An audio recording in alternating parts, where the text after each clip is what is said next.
deuxième trimestre tire à sa fin. Au CS Nelson Mandela, la coutume est d'organiser les devoirs communs dans tous les niveaux. Ces devoirs communs préparent progressivement les élèves aux examens qu'ils passeront en mai pour les 3e et l'année prochaine pour les 4e. Les matières telles que français, mathématiques, histoire, géo, sciences physiques, espagnol ont fait carton plein en proposant des épreuves reflétant le vrai niveau des élèves.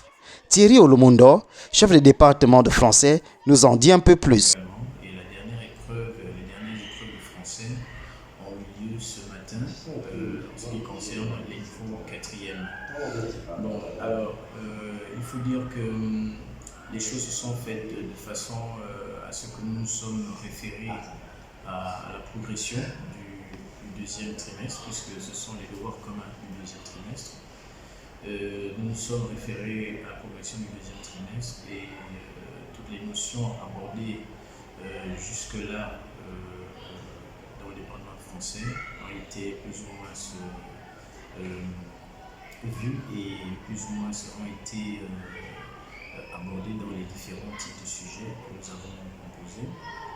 Et il faut dire que les élèves ne seront pas déphasés, puisque en ce qui concerne le département, tous les enseignants sont au même niveau de progression. Alors les attentes, tout ce que nous attendons, c'est que les résultats dans le département soient bons en ce qui concerne le département. Les enfants appréhendent véritablement les notions de grammaire, les notions de conjugaison, les notions d'orthographe et évidemment les notions d'expression écrite. Donc nous, tout ce que nous attendons, c'est que par rapport au premier trimestre, il y ait un peu plus de meilleurs résultats qu'au deuxième trimestre. Donc, je dois dire que je suis plus ou moins satisfait. Dans les salles de classe, l'heure était à la concentration. Les élèves étaient attentifs aux consignes, déterminés à en découdre avec les mathématiques et les sciences physiques des épreuves casse-tête. Les épreuves étaient bien, certaines étaient compliquées, certaines n'étaient pas compliquées, mais bon, je suis sûre de pouvoir m'en sortir sur certaines épreuves.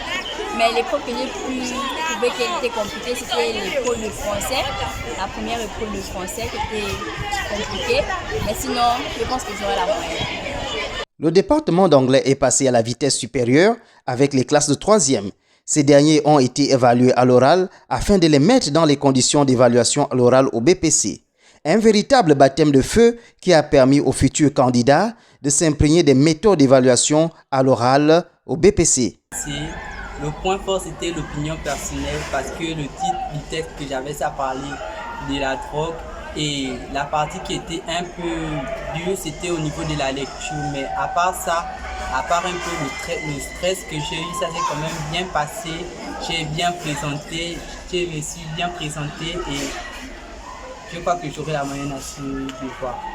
Le secrétariat est à pied d'œuvre. L'équipe veille à la préparation des épreuves, la réception et la répartition des copies dans les différents départements. La reprographie tourne à plein régime. Le personnel administratif coordonne avec minutie le déroulement des évaluations. Donc, depuis lundi en amont, l'administration s'est préparée, c'est bien préparé. Si bien que depuis lundi, les choses se passent correctement. Donc, il y a ici un esprit de solidarité, malgré le programme qui a été établi.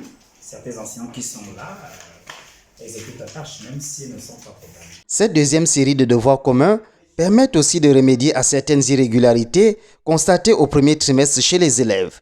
Les enseignants, au sortir de ces évaluations, pourront dire avec certitude si leurs objectifs pédagogiques ont été atteints. C'était Tony Blondeau Odzam Abaga, le PP international pour Mandela TV.